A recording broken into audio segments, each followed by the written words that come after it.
opponents coming at you. That's why I'm not a professional Overwatch player. XL2 Academy and Montreal Rebellion got entered in body. We saw a crazy one on our last matchup going to 6-5. I think we're going to see the same kind of scoreline this time around, but XL2 Academy going to be running Buds on the Sombra. Buds has actually been quite quiet on the Sombra, and sometimes that's what you get out of these Sombras. Sometimes Buds just popped off, but we haven't had that moment with Buds just yet. And on the other side, it's going to be mistakes running the Sombra. The DPS players running the Sombras.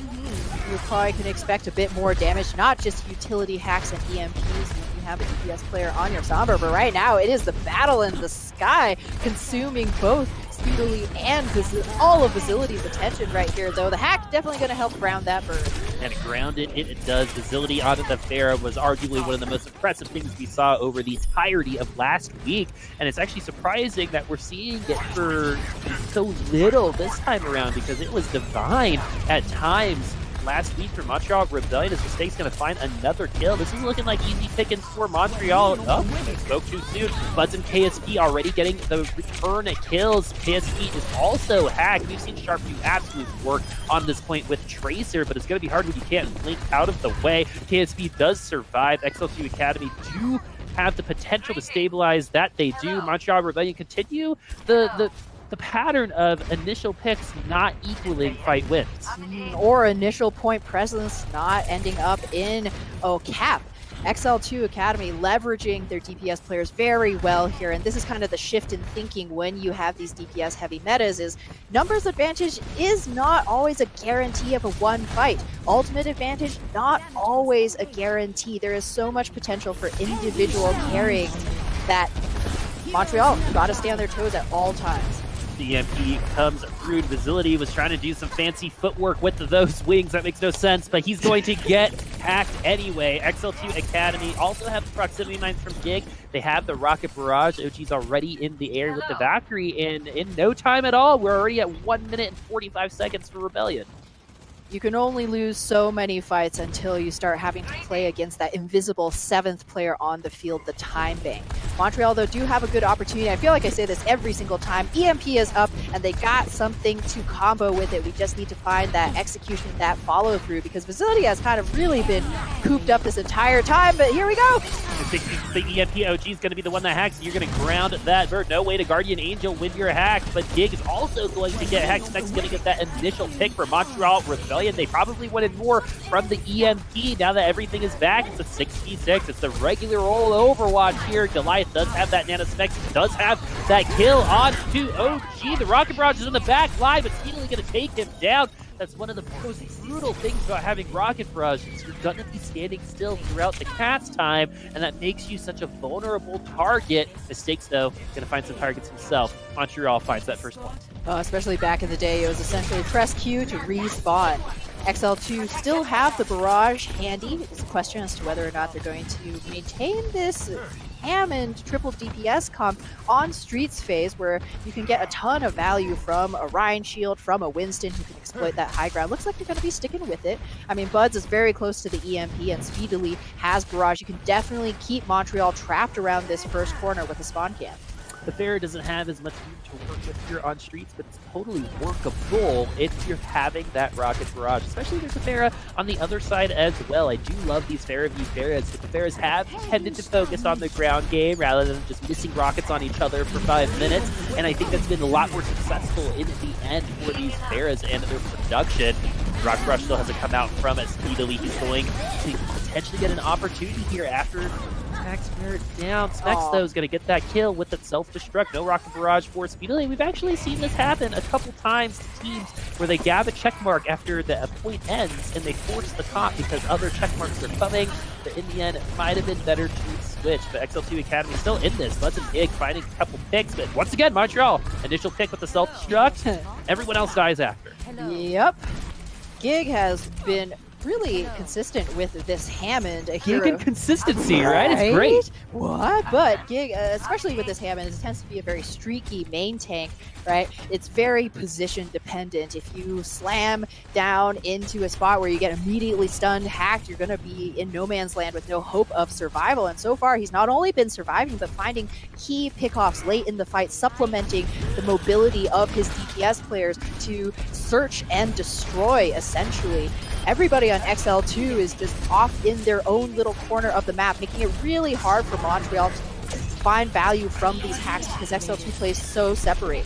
Jkaru unleashes the rage. The primal rage finds the Mercy on the other side. That's 2-picture Rebellion, and that should be good enough for them to continue on this payload. Oh, there we go, though. Montreal finding a bit of their own divide and conquer, able to use that mobility, especially with the Winston, who can cover so much distance. He can really just jump to wherever his DPS need him. Be like, hey, somebody needs a bit of tickle damage right now. Buds almost gets taken down. The Winston before he came in and spawned. Speedily gonna find that kill with that rock barrage. And Tensa the Mercy gonna finish off speedily in the sky. Mistake though is gonna get rezzed. KSP gets pulse bomb. Tons of stuff happening. Tons of kills coming on both sides, and that equals trades. But XL2 Academy do have a little bit more as Specs has slept on the payload. They've got more bodies, they've got a little bit more to work with, but with Facility and Goliath trying to bring things back, all they have to do is get back on the payload and potentially push XL2 away. But right now, XL2 look like they've stabilized. Tensa really just an anti-Icarus right there, floated too close to the ground to get the res, and KSP pulse bombed that Mercy, and now XL2 using advantageous defensive spawns here, trying to press their advantage, keep pressure on Montreal Rebellion so Buzz can find EMP, just lets it rip. Buzz is going to get taken down, however, Jkaru is going to finish him off. This is a 6v5, but now it's a 5v5, 4v5 for XL2. I do love counting. XL2 Academy have a numbers advantage, and it's going to be huge for them. It's going to prevent Montreal Rebellion from capturing a second point here on Numbani. It's something that we've complained about all throughout the last 2 seasons of Contenders is where are the defenses? Mistakes does find a 6-man EMP, but they do not find anyone on the payload. It was going to be hard to do that anyway. 6-man EMP looks nice in the end, but XL2 Academy chilling right now, chilling like villains. Yeah, exactly. Very cool, calm, collected, even under pressure, even down a man, a 2-3, even down ultimates, not giving Montreal Rebellion really any open opportunities to exploit their weaknesses. Montreal has to fight for every inch on this map, and I feel like they're maybe just getting a bit tired. The Goomba stomp between Mistakes, the Sombra, and Jkaru's Winston was a great, bright moment for Montreal on Streets phase, but those moments have been few and far between against this XL2 squad. And what I was talking about a little earlier before my mind went a different direction was defense has been very hard to find throughout Contenders so far over the last 2 seasons. That's very common for, you got the NFL, then you got college, you got NBA, then you got the summer leagues, so the European leagues, right? This is very similar to that, where the tip top, the peak, is where you'll find the strong defenses, right? And when you go a little bit lower, when you do those tiers, those defenses stop being consistent. They start having way more holes where the water can really seep through. But this time around, XL2 Academy, their defense, 1 point for Montreal on Anubis. They did get a little help from Montreal's own Reaper. And here on Numbani, they kept them to 1 point here. So if XL2 continue on this track of fixing that defense, they could be very competitive as we go throughout the season. They've already lost to Envy, but Envy's going through their own their own adjustments right now, to where I think anything can happen. It's definitely possible and very heartening to see these teams finding these defenses, though I would argue is part great defense, part lukewarm offense from Montreal. We saw this a bit just last series as well from Revival, who just didn't seem to be able to find any offense. XL2 don't want that to be their story, though. They're going to swap things over. Buds on the Sombra once again, no surprise there, is speedily taking to the air. And this is actually a very dangerous thing for Montreal to come up against a Sombra Hanzo pharmacy. Even though Facility pumps out a ton of damage, it is single direction, single target. Who do you prioritize? The Sombra that's hacking you, the Hanzo that's breaking your Orisa's shield, or the Fire that's shelling down from you from above? Eventually, once XL2 make the appropriate rotations, if they don't lose a member, Montreal are going to have a really rude awakening. Well, the name of the game is kill the Bastion before he kills you. If you're able to take him down before your HP bars get taken down themselves, you're going to be put into a very good position. But unfortunately for XL2 Academy, that's not the case for the time being, as he falls. Montreal do have a bit of an insurance policy. Jkaru on the Winston, Mistakes on the Sombra. It's the Smex who's going to be picking up the Orisa. This is the Envy-esque composition. Oh, but that is a massive pick. No mercy here, no free do-overs. 2 HP for Mistakes. Translocates the way survives. Jkaru colored purple, speedily back in spawn. Facility taken off the high ground. That's a huge halt as OG is also going to be taken down. So big halt coming in from Gig, but there's no follow-up for them as Montreal continue on this defense. Now, this Winston is actually a really nice hero to run with this composition. It makes up for one of the most obvious weaknesses of Bastion comps, which is their stationary nature. So Mistakes and Jkaru can perform pincer moves independently of the Orisa Bastion bunker. But now we're coming into ultimates. EMP will be online, and this is a case where zoning dragons really is one of the best ways you can use dragons. EMP goes through, takes both of the birds out of the air. Bud's also hacked, so things that could be useful for XL2 are hacked out of the way as Mistakes also going to get the pick onto Gig. So Montreal still in control, but now that they're investing all of these ultimates into this fight, it's a little interesting that OG went ahead and got that res in, because XL2's next fight, you're coming in with a huge advantage. Hold on to those ultimates. When you're dead, that's easier to do. The XL2 looking good for this next approach. If they don't make it on this next approach, I don't think they take this point. Yeah, I have 4 ultimates and a very good potential for setup. Montreal Rebellion, though, they did invest very heavily in that last fight for not a ton. They won that defense, but it seemed like XL2 kind of just wanted to draw ultimates out. But they're still holding strong, and XL2 are down to their last push. It's now or never for our attackers. I would love for XL2 to try to get himself on to the point because Facility's not there. He has to reset, and they're giving him the time and the availability to do just that. The EMP, though, is going to hurt his cause. The Dragon Strike comes through, and XL2 Academy are primed to grab point A here on Numbani. Patience for XL2 paying off. An expertly threaded Dragon Strike through the hallway to catch Montreal, who are hiding in there waiting to set up, healing up in the meantime, has earned XL2 a point A cap. Not the fastest point A cap, but very decisive. And I think that's what gives me great hope with this XL2 squad, is that they played the game the way they wanted to. They had a plan and they executed it, right? There's something to be said for opportunistic ults and individual carry shenanigans, but Montreal were kind of struggling to make up for their disadvantages with ultimates, whereas XL2 were like, not this fight, but the next one. You're about to see fireworks. Gig got the pick onto Mistakes with a melee kill a little earlier on, so that's just free progress for XL2 Academy, who are down to 2 minutes and 20 seconds to capture this last point. Montreal Rebellion were unable to complete Streets phase. Let's see if XL2 Academy will be able to do just that.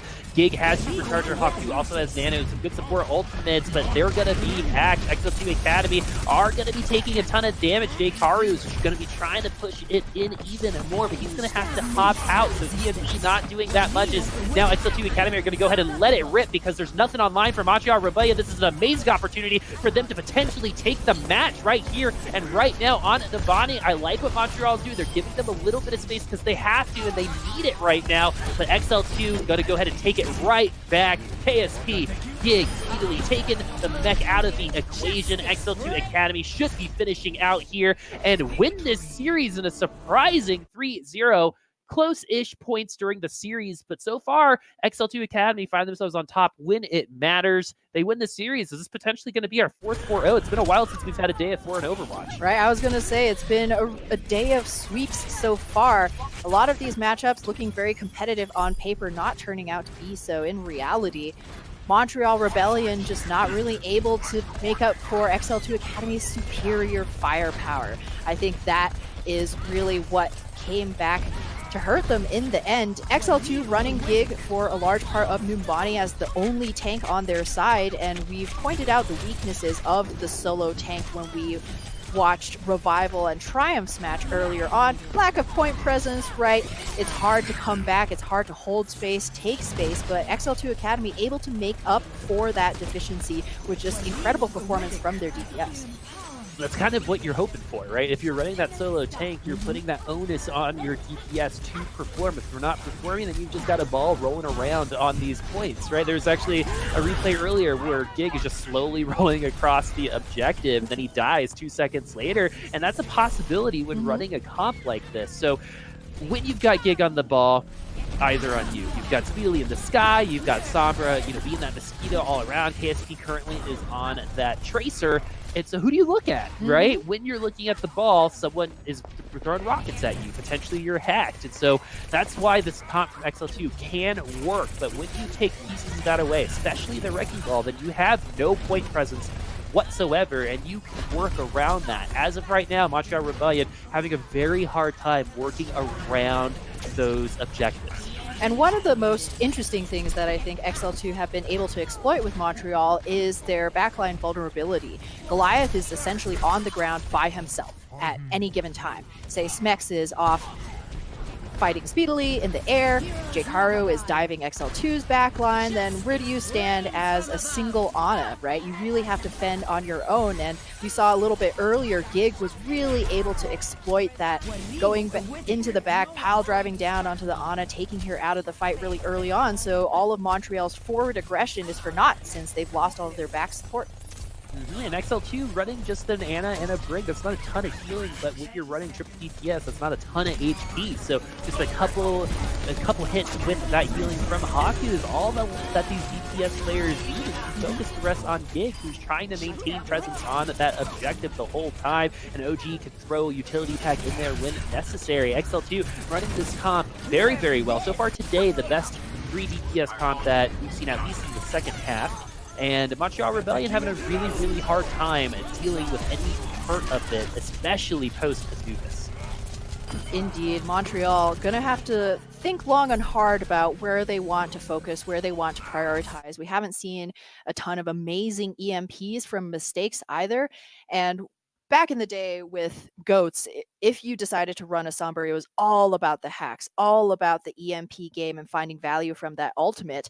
And it still holds true now. If you're going to be running a 2-2-2 with Sombra as one of your DPS, one of your damage dealers, you need to be finding a lot of value from her. And we haven't really seen that come through for Montreal so far.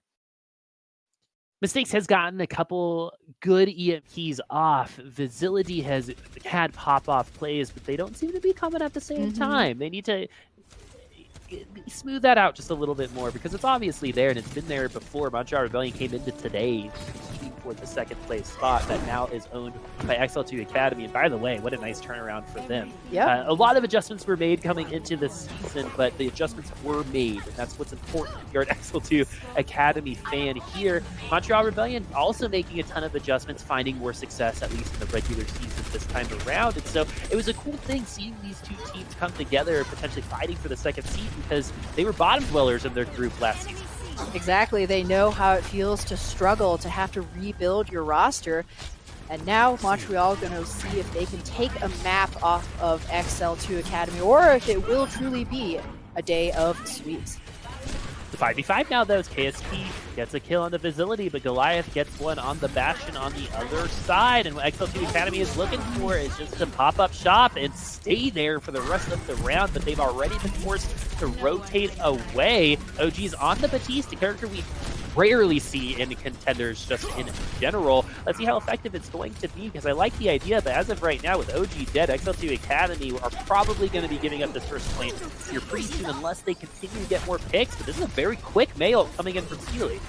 Yeah, Speedily trying to buy a bit of space, takes down Goliath, one of the tankiest members of the Montreal squad, and because of the Blizzard AoE, no resurrection possible for Tensa, so XL2 managed to stabilize here, and it couldn't have come sooner. They lose the Bastion immediately, right? Kind of the cog that the entire defensive bunker revolves around. Haku comes back on the Roadhog, and because they are running essentially a solo heal with OG on this Baptiste, and while it's very popular at times in Overwatch League, we have not seen solo heal Baptiste as much in Contenders, because it is pretty risky. Like we saw, if you get yanked out of the immortality field by a halt, by a hook, the immortality field runs out, then that means that your entire team is now on their own and they must fend for themselves.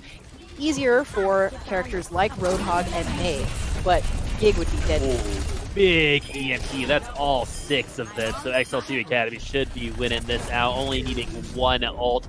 The rest are going to be coming online and speedily developing this Blizzard faster than most Mays I've seen so far in Contenders. Montreal Rebellion are going to have to try it once more, and looking at what they have, their ultimates are there, but it's all about where this halt lands, if the headshot or hook lands right after. It is that combo when you're running these two tanks who really have the potential for the sum to be greater than the parts. Wall comes out from Speedily. Supercharger goes down right through the Dragon Strike. The Facility calling that really well, but the Supercharger does survive. Facility does get the pick onto a Gig in the end, but the Whole Hog is going to buy a little bit more time for XL2. Speedily, though, gets headshot by Facility, so this is a good opportunity for Montreal to continue on this payload. Now the question is XL2 going to be able to stall this out or compete again before they cap?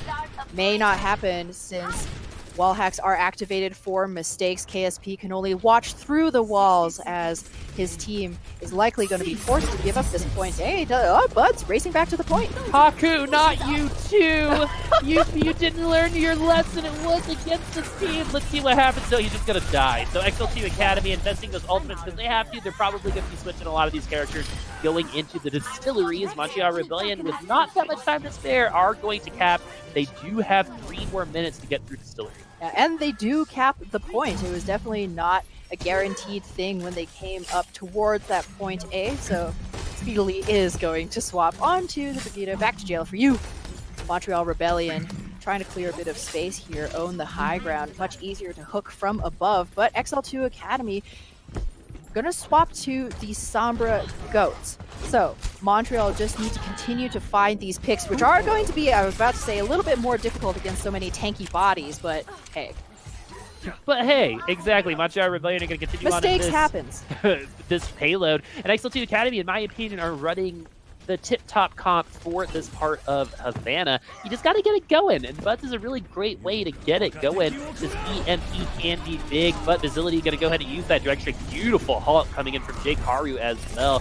Some London Spitfire flashbacks for sure with that Dragon Strike. Is Montreal going to continue on in Distillery with no problem? Buds has been unable to even use the EMP so far. I actually like the way that Montreal are playing this. A lot of times you would see them invest resources in trying to keep the Sombra out of the backline, but Montreal's like, hack us, I dare you, right? You hack a Roadhog, then sure, he's just going to become a massive 600 HP ult battery for a little while, but you're not going to have that combo. They called the EMP, next went ahead and used the self-destruct. Everyone was ready to fight on XL2 Academy. They were not ready for that Diva Bomb, and something that's becoming less and less common are those self-destruct kills, but Smex is able to find a couple of them, and they're going to walk right through the distillery. Montreal Rebellion has read the XL2 Sombra Goats playbook. They know when Buds is coming in with these EMPs, trying to set up for these ultimates, and they're like, nah, man, we're totally ready. Again, with that Dragon Strike halt play, you saw from Bud's point of view that he was looking to set things up in the back, and maybe if he had gone through with the plan, he still could have EMP'd maybe all 6 of Montreal Rebellion, but they know what the win condition is. If we catch even a single person with this Dragon Strike, you can EMP the entire Earth, and it's not going to matter.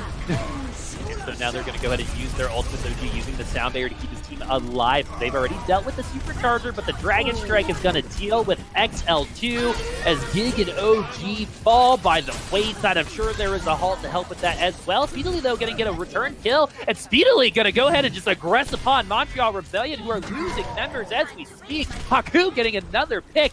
Montreal, once again, initial pick, losing the fight. It's been less so here on Havana, but this is a pattern that needs to be solved by the end of the season. Yeah, you gotta know when you're overstaying your welcome. In this case, as a Widowmaker against Vegeta, you don't really have any choice. If she's gonna kill you, if she has the range, then she's gonna do it. But Montreal now thinking that the Orisa comp has run its course, will be swapping onto their own goats, but they gotta make up for this ultimate deficiency. KSP gonna do it for them. Yeah, Graviton Surge, a whole lot of nothing right there. XL2 Academy now gonna have to race back to some ultimates. OG, though, and the rest of his team is gonna force mistakes out. Earthshatter is down, Tensis on the ground, super far in front, but he's going to survive. Gig so low that he has to cede that space, and Delucio survives because of it. So Montreal granted a little bit of a reprieve, but not for long. It's KSP finding another pick. Gig has that barrier to try to aggress, but right now he's just going to be doing a whole lot of walking backwards. He needs the shield for the self-destruct, is going to put it up just in time, but not before OG falls. Lucio's tend to be magnetized to the self-destructs for some reason, and Montreal are sending XL2 Academy back to spawn. That was very squirrely for them, but they were able to take it in the end. Again, off the backs of a great Diva Bomb from Smex. We were just talking last series about the effect that great Divas can still have with your team, able to find those bomb kills when you really, really just need somebody to drop dead. And now Montreal ready with this Transcendence. Jake Haro nearly packed with that Earth Shatter. XL2 Academy, they're coming up on their ultimates as well. The Nano's definitely going to help Gig assert himself, push people off of that payload. Now that the particle barrier for the ally is in use, we're going to see that Nano go through onto Gig, and look how far forward he is. He's in front of Montreal Rebellion right now, and he's going to go ahead and bring that damage into the back line, and the rest of XL2 Academy will help him out. A team wipe for XL2 Academy, preventing Montreal from completing Havana. Let's see if XL2 will be able to complete the day of sweeps, HamTornado. It's looking more likely since there is a clear win condition. We don't need to go into extra rounds, no extra innings in the future for either of these two teams. Somebody is going to win and somebody is going to lose in this next round. Or really any game. Or yeah, well, no, well, you know, there's always the potential that we could stalemate. We could stalemate. There could be a draw. But I love how you describe Gig absolutely just like wrecking Montreal, peppering a bit of damage here, there. It's a little disingenuous, I'm not gonna lie. You know, part of the, you know, I saw him go forward, right? And then I saw this mountain of green bodies, right? And I was like, Gig has got to be dead, right? No. In my head, no, he's just peppering in some damage. He's just peppering it. He's like, just peppering what it. What is that hammer at that point? It's like, you know, one of those like inflatable hammers that squeak. Yeah, tossing a wiffle bat. Yeah. Imagine if Reinhardt was using one of those hammers and every time it hits, it got that like squeaking noise. Oh my god, I'd be tilted off the side of the planet. The game, yep. So please. Montreal, though, need to now look to their defense. XL2 Academy able to find some magic of their own here so far today, and speedily, you know, just he's testing the gods. Maybe it's a bet. If he does come out on the Reaper, that's what I want him to, right? To show the world that it's possible. Right, those Reaper meets out there are all saying you two are valid. Malik, I see you. And now XL2 Academy and Montreal Rebellion are going to meet each other once again on Havana. This time around, though, XL2 Academy, who have already won this series, will be on the attacking side. I like that Montreal are holding up close. XL2, the only team that we've seen so far not do the up-close hold, favoring the Bastion bunker, and it didn't work for them that well on this first point. The up-close holds have been a little bit more consistent. Almost just today, there have been some very strong defenses up close on spawn. Montreal, though, going to be given a little bit of space as they're going to be funneled into the indoor portion of Havana thanks to the Sparrow in at the sky, and they're going to have to do something about this because they're trapped. Yeah, they're giving a ton of space. I mean, Speedily was just hanging in the air, taunting mistakes, it felt like. All of Montreal Rebellion hold up in those hallways. The tanks taking so much damage, getting absolutely chunked by this Pharah, and I don't see where you find a sightline as a Hanzo. If you're on the defense and all of your tanks, all of your sources of shielding are hiding in these hallways, what are you going to do, right? You need the open sightlines, the protection to dual KSP to try and find the head of Speedily, and your tanks really aren't doing you any favors. Part of me thinks that they might have just found themselves there. The Fair funneled them in there, and then they were there. They were living that life, living the dream. They didn't have a Mei to contest the payload with the the walls, and so they were just stuck, and they had to make do with what they had, and eventually they ended up falling. But this pick, though, should help stabilize Montreal, but a beautiful biotic grenade is not going to help their cause. But in the end, it's still 65 for Montreal Rebellion. And Speedily still flying free right now. Mistakes can hack him out of the air there. He decides to back off. I mean, XL2 lost a member really early, so it was really a question of whether or not they wanted to all in on that fight. Why not wait for the much better second fight? Now Buds will have EMP, Barrage will be available, Dragons will be available. Unless Montreal find a miracle pick, they're going to lose this ultimate game. Speedily has that rocket barrage at the ready, but we've seen these barrages cause the death of the Pharaohs more so than the opposing team so far in this match. EMP activated, so is the rocket barrage. They are able to find at least one pick and a team neck. Facility gonna survive. The rockets still passion way, but XL2 Academy are gonna be locking up this point. I love the way, I mean, XL2 literally flushed Montreal Rebellion out from their hiding place into Speedely's barrage. That positioning and all of these little pieces of tech are what you create a great, well-synergized team off of. And if you're able to find those kinds of combos, right, then your Pharah doesn't die. Right? Then you invest 2 ultimates and win a single fight. You don't need the other check marks. And in fact, XL2 are going to swap onto their own Sombra Goats. I think that grenade was meant for the Sombra, and someone's big head got in the way. The Sombra is going to fall anyway. Would have been fancier if Haku did it, but to each his own. The same result happens. The stakes goes back to spawn, which gives XL2 Academy some time to try to get on top of these. What are they called? I gotta figure that out. Distillers, right? For alcohol. Anyways, stay in school, kids. And so we've got the next fight coming up. XL2 Academy and Montreal Rebellion are here in the distillery. And XL2, Gig going to get stunned. The hacks are coming through. Jikaru's going to get Nana. That's going to hurt Gig. Gig needs to try to get back to his team. Diana actually doing just enough to keep him alive, but the biotic grenade's going to hurt. The lob coming in from Haku, not enough to save Gig in at the end as Montreal Rebellion should be getting this defense.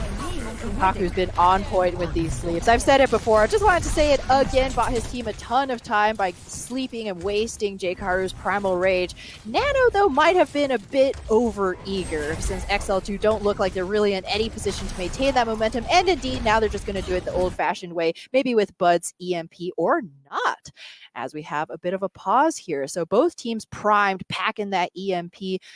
It's all on who's going to pull that trigger first. And with the way that things were looking before we cut, looks like XL2 in control of the tempo.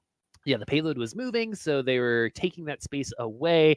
Let's see how the opposing team is going to respond, because it's not about just hiding, right? It's how you respond to the EMP as well. Because we actually saw Triumph respond to some to some EMPs very well. Yeah. Knowing when you can stay in the fight, knowing when you need to run away is so very important in dealing with Sombras. And as Sombra gets more and more popular in these games, what's going to be easier is knowing those situations because you're in them so much more often. Because one time you'll be like, all right, let's just stay in it. Or sometimes you don't mean to, and you're just fighting for it and you win. And you're like, wait a second, maybe we can recreate this exact moment another time.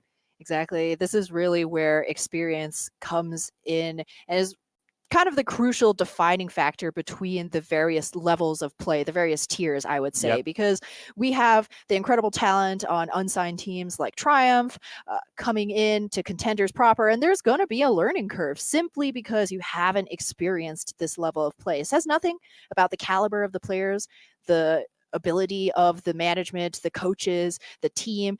It's simply about living that life, learning what it takes. Well, it can be said to our Contenders friends that have made it into Owl. Owl. I believe almost every one of them have struggled at least a little bit to try to get things going. It doesn't mean that they're bad players. It's just when you graduate to that level of play, right? It's like why math is so much harder when you're a senior than when you're a junior, at least to me, right? It's the difference between like geometry and calculus, which I failed both of, by the way. I call myself a numbers guy. And so now that the pause is still going on, we'll let you guys know when we're ready to go. But now that we're here 3-0 for XL2, let's talk about the future a little bit, because we're more than halfway through the season. There's only 2 weeks after this. And so for the regular season and seeing XL2 play at the current moment, I'm pretty bullish on them in terms of their potential playoff potential. Potential twice. But that's the name of the game, right? It's potential, and it's all about reaching it, not just always being the team with it. Yes. It's about finding where you can push your advantages and where pushing your advantage isn't worth just spending a little bit of resources to patch those holes. And I think something that XL2 has done really well this season is make up for their previous weaknesses, right? So something that we said about XL2 stretching all the way back into last season is that they seem to play with no identity, that they just head into a fight and are like, maybe we can get a pick, right? And not with any kind of clear plan or path as to how to accomplish that. Even it can be as simple as, hey, this guy is a poppin' widow. We're just going to pocket Wub the whole time, and we're just going to let Wub find the picks, and we're going to run interference around him until he kills everybody. That could be a game plan. That could be an identity, right, that you can form around. And then once you have that solidified, then it's like, okay, well, maybe let's take a look at this. XL2 didn't really have that for a very long time. And when they signed Gig, we were like, oh my gosh, maybe it's going to be Gig. It's not just Gig, right? It's also Speedily. Oh yeah, and Speedily. They signed Speedily at the end of last season and immediately made an impact, helped them get into the playoffs, right? Even when he was just on Brigida. Yep. Just Brigida. He played a little bit. It's so funny because now he's such a strong Doomfist, but when we saw Speedily last season on Doomfist, they got wrecked in the playoffs. Now that we're here more than halfway through the next season, Speedily's Doomfist has been a highlight for XL2 Academy so far. And again, both of these teams have grown, and it's crazy to think about that because they've replaced so many members and they've added so many members. But in the end, I actually think their identities have been so much better than last year just in general. For Montreal, you got Facility and Mistake. For XLT, you got Buds, Speedily, and Gig. You can name those guys really quickly, and I think when you have that type of leadership, when you have that type of player, it's just so much easier to play as a team during these games. Sometimes it's like a well-aged cheddar. You just need a bit of time to mature. And XL2 has certainly found their identities, and it's not even off the back of Bud's Sombra when he made a name for himself in Sky Foxes just last season. Montreal, here, we're going to take a nap in the sun. Not the worst spot since XL2 still very far away from the fortress and from Smex's potential grab. No divas on either side, so both of these Zarya's ultimates will land. Mistake to CC'd. He's going to be taken low. Smex is going to have to use the Graviton Surge to try to save his team. 3 are locked up, but there's no follow-up damage as Gig is back on his Reinhardt and taking some names, my friends. XL2 Academy going to be living that Gig economy and take that win here. The 3 minutes to try to match what Montreal Rebellion have, and Montreal Rebellion in terms of ultimates don't have much. KST have an ultimate though. Montreal dropped their best ult, their best saving hope, like it was a piece of used toilet paper in that last fight. You need something, and this nano probably not going to be enough because Haku is only 8% away from his own. XL2 feeling confident, maybe a little bit overconfident. Has Facility going to find that first pick? Things aren't over yet as Gig's going to get the nano. He's going to fall on the ground. Really nice counter charge coming in from Jay Akaru. Just because it doesn't land on the wall doesn't mean it's not effective, as Gig also going to fall on the ground. But all the while, the payload did make it through the arches. It's going to be pushed back a little bit, but XL2 Academy a little bit too fast on the trigger there. Buds got taken down first off. You could easily see a world where maybe the shatter doesn't land, maybe the grab doesn't get a ton, but if Buds was in the fight, he would probably have EMP at this point and able to flip the tempo again in XL2's favor. As it stands, now Mistakes will likely have the EMP advantage as XL2 try and make their way through this choke. A very tough place for Reinhardt's everywhere as Jake Aru getting pummeled. Yeah, this Ryan 1v1, I think he needs to be respected a little bit more, but Bud's going to get another pick, and he has EMP as well, so this is going to be big, bad news for XL2. EMP goes the other way first, though, as XL2 going to get mega hacked, as almost everybody, but hacks going on the other side. Earthshatter is down. Ultimate's now on XL2 Academy being used. Both nanos have been used on those Reinhardts. Fire Strike going to get to the back of the Gig, but it's not going to be enough. As the Earthshatter is going to be a fatty shatty, my friends. 4 members of XL2 on the ground, but I think they could have done a little bit more out of that. They do get the reset, but this is a little bit more of an example of that follow-up not quite there. Not 100%, though. Jay Karu is giving me flashbacks to Stand 1 in his map series saving Earthshatter in this very spot as the cart heads into Havana's fortress. Montreal Rebellion starting to find that hope. They now have Grav at the ready, and XL2, for all they're trying, they've cycled through essentially 5-6 ultimates and gotten no distance at all. TSP have the Graviton Surge. This is exactly where they were 2 fights ago. Smike's going to use the Graviton Surge this time offensively and make a little bit more use out of it, but Buds keeps getting these picks, and he's going to be very close to another EMP, and the stakes is dead, so they don't have to worry about an EMP coming their way. This time around, EMP goes through. 4 members are hacked. That's 4 out of the 5 that are on potentially the objective, and XL2 Academy are going to push 2 members off. The Earthshatter's going to be there as well. XL2 Academy are going to take Montreal Rebellion down in a clean sweep again.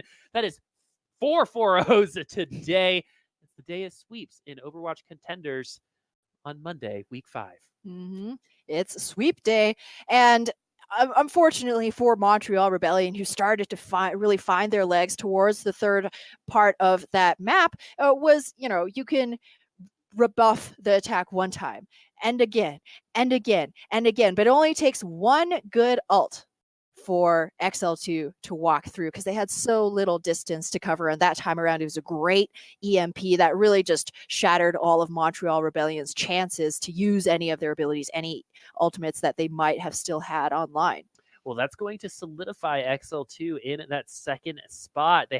They've already lost to Envy, so their strength of schedule going forward is going to be friendlier to them. Montreal still need to take Envy. That feels a little bit more winnable now that they're going through some changes, but they did also 4-0 a little earlier today. I'd be interested to see what the standings look like because I think Montreal and Triumph are going to be tied for that third, fourth spot. And remember, 4 people get to go to the gauntlet. The top 2 get buys in the playoffs. It's not just about finishing on top. That second place spot is so very important as well. Yeah, you got to look forward to all those amazing LAN opportunities just a little later on in the year, as we do get to take a look at the standings and Team Envy sitting at the top. The golden season still there for them, nary a loss between the 6 of them. And XL2 Academy comfortably in the second spot, Triumph in third, and Montreal now dropping down to the 4th slot, competing with Second Wind and Tea Party. Triumph actually has a massive map advantage against Montreal Rebellion, the -1 versus the +6. Triumph actually the same map win-loss differential as XL2 Academy, but unfortunately they have that second loss. And to remind you guys, Montreal lost to Triumph in week 1. And I remember back then I was like, I bet this is going to be a thing come week 7, right? And it's looking like it might be, as Triumph is going to be the gatekeeper to